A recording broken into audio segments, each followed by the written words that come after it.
بعد 7 أشهر على وفاته عاد من الموت.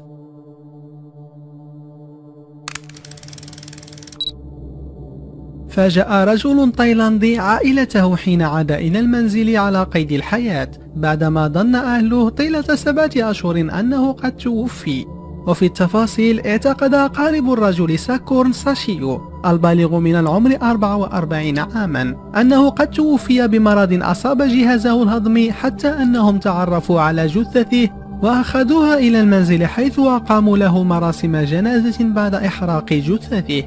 لكن في تاريخ 17 كانون الأول فاجأ ساكورن عائلته حين أتى إلى المنزل، وكشف أحد أقارب الرجل أن الشرطة اتصلت بهم منذ 7 أشهر لإبلاغهم أن ساكورن قد توفي في منزل كان يسكنه لوحده، وطلبت منهم أخذ جثته.